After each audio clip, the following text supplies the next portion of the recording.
Hello student, स्वागत है आपका आज के इस वीडियो में। आज हम इस वीडियो में कक्षा 10 का फर्स्ट चैप्टर वास्तविक संख्याओं के बेसिक के बारे में जानेंगे और क्वेश्चन इसके नेक्स्ट वीडियो में हम सॉल्व करेंगे। तो हमें पढ़ना है वास्तविक संख्याओं के बारे में। तो ये वास्तविक संख्या जो है इसको रियल नंबर इंग्लिश में बोलते हैं। तो यहाँ तक के वास्तविक संख्याओं तक के आने के लिए पहले हमने कक्षा 9 में कई सारे नंबर्स के बारे में पढ़ा था। तो पहले हम कक्षा 9 में जो नंबर्स हमने पढ़े थे उसका हम एक बार रिवाइज कर लेते हैं।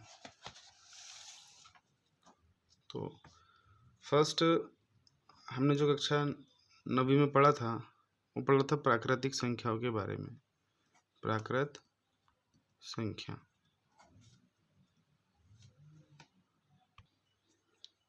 प्राकृत संख्या क्या होती है उसको हम एग्जाम्पल से समझते हैं। जैसे मेरे पास में यहाँ पे अभी कितनी पेंसिल्स है तो हम इसको काउंट करेंगे। तो 1 2 3।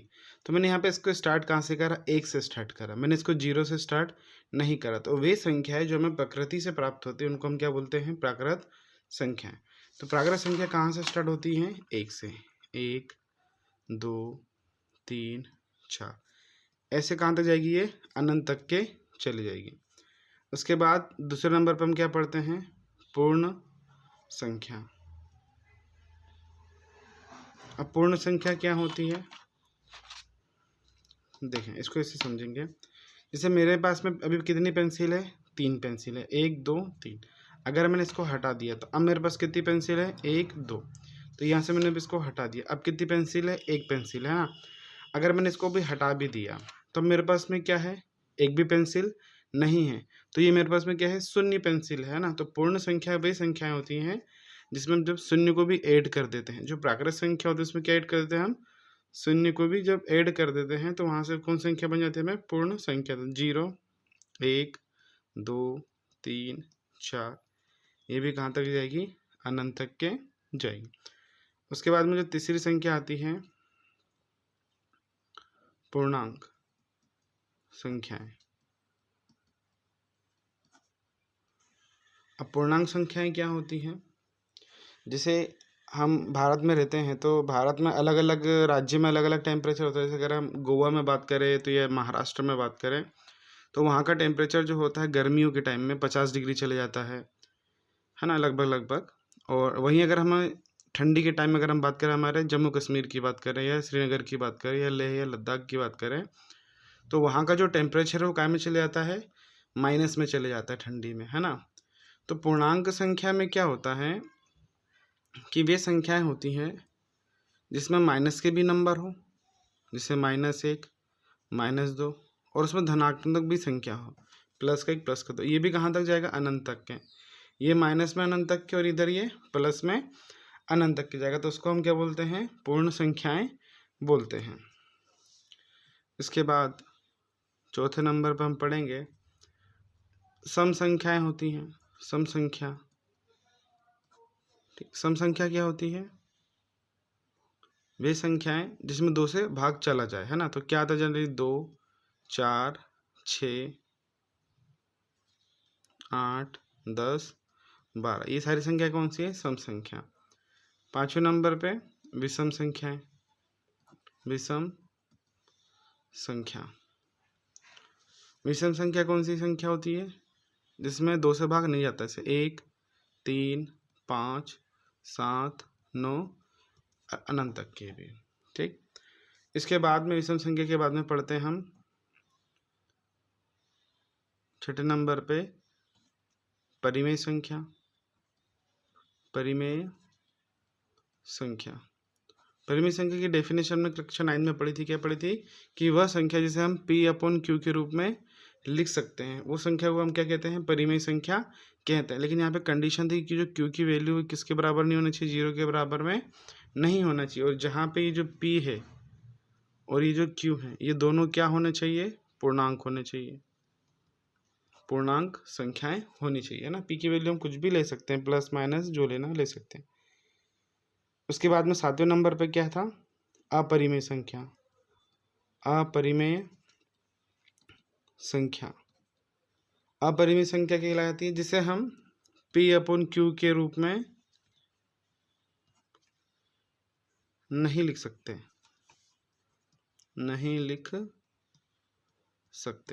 है ना। जैसे P/Q के रूप में नहीं लिख सकते, वो संख्या क्या कहलाती है हमारी? अपरिमेय संख्या। उदाहरण के लिए क्या है? वे सभी रूट की संख्या है, वे सभी रूट की संख्या जो पूर्ण वर्ग नहीं हो। जैसे 2 जो है ये किसी का पूर्ण वर्ग नहीं है। जैसे √4 है, ये 2 का पूर्ण वर्ग है, तो इसकी वैल्यू क्या जाएगी? 2। तो 2 क्या है? एक परिमेय संख्या है ना। वे संख्या लेना है अंडर रूट के अंदर जो किसी भी संख्या का वर्ग नहीं है। फॉर एग्जाम्पल √8 आ जाएगा, ये किसी का भी वो वर्ग नहीं है ना। और पाई का मान भी क्या है? पाई भी क्या? एक अपरिमेय संख्या। जो हम पाई का मान 22/7 रखते हैं वो एक काल्पनिक, मतलब काल्पनिक तो नहीं है, कांस्टेंट वैल्यू है ये 22/7। क्वेश्चन को सॉल्व आसान बनाने के लिए है, ठीक। इसके बाद जो हमारा अब चैप्टर यहाँ से स्टार्ट होगा 8 नंबर से, वास्तविक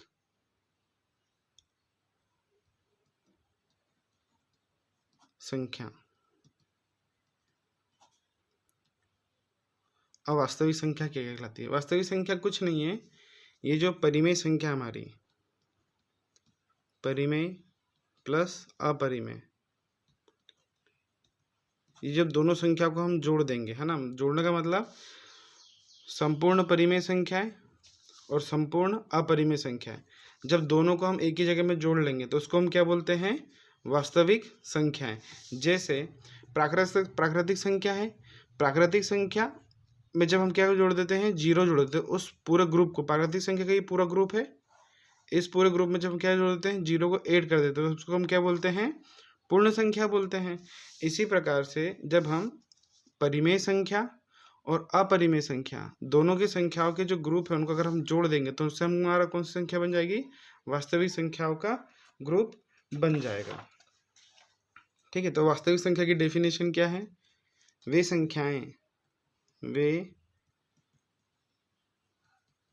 संख्याएं हैं जो परिमेय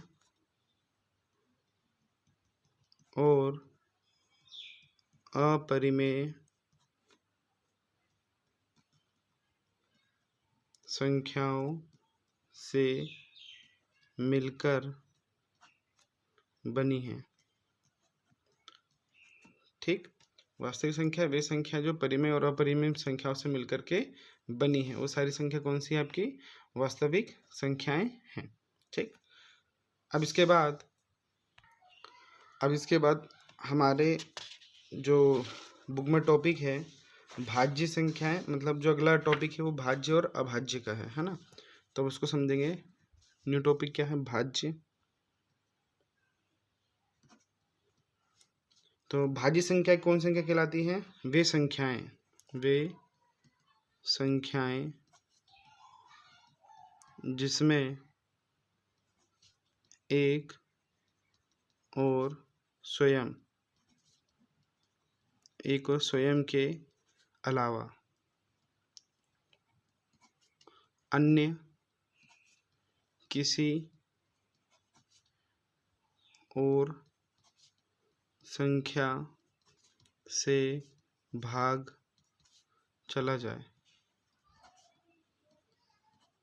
तो वे सारी संख्या कौन संख्या कहलाती है? हमारी भाज्य संख्याएं कहलाती हैं। जैसे कि अगर मैंने ले लिया 6 ले लिया मैंने, अगर मैं बोलूँगा 6 में देखो 1 से भाग तो जाएगा ही जाएगा और 6 से भी जाएगा, 1 से जाएगा और स्वयं से तो जाएगा ही जाएगा। साथ में देखें तो इसमें 2 से भी भाग जाता है और 3 से भी भाग चले जाएगा। तो जो 6 हैं ये कौन संख्या है? एक भाज्य संख्या है। अगर मैं बात करूँ 5 की, तो 5 में 1 से जाएगा और 5 से जाएगा, इसके अलावा अन्य कोई दूसरी संख्या से भाज्य नहीं जा रहा है, तो ये संख्या कौन सी कहलाएगी? आपकी अभाज्य संख्या। तो अभाज्य संख्या की डेफिनेशन क्या बन जाएगी? अभाज्य संख्या क्या? वे संख्याएं जिसमें एक और स्वयं के अलावा अन्य किसी संख्या से भाग नहीं जाए, है ना। 1 से और स्वयं से किसी इसके अलावा अन्य किसी और संख्या से भाग नहीं जाएगा, तो वही संख्या क्या कहलाती है, हमारी अभाज्य संख्याएं कहलाती है। जैसे अगर मैं बात करूं 7 की, तो 7 में किससे भाग जाएगा, 1 से जाएगा और 7 से। अगर मैं बात करूं 19 की, तो 19 में किस से भाग जाएगा, 1 से जाएगा और 19 से, अन्य की संख्या से भाग नहीं जाएगा। तो ये सारी संख्या कौन सी है, हमारी अभाज्य संख्याएं हैं। तो अभाज्य संख्या जो है, अभाज्य संख्या कहाँ से स्टार्ट होती है, 2, 3, 5, 7, 11, 13, 17, 19, 23, 29, ऐसे तमाम अन्य और भी अभाज्य संख्याएं हैं। ठीक, तो बस आज की वीडियो में इतना ही। आई होप आपको वीडियो पसंद आई होगी। अब अगली वीडियो में हम अभाज्य संख्या, जो भाज्य संख्या है, भाज्य संख्या को हम किस प्रकार से अभाज्य संख्या के रूप में लिख सकते हैं, इसका हम नेक्स्ट वीडियो में हम इसके प्रॉपरली करेंगे। यहाँ तक देखने के लिए बहुत बहुत धन्यवाद। मिलते हैं अब नेक्स्ट वीडियो में।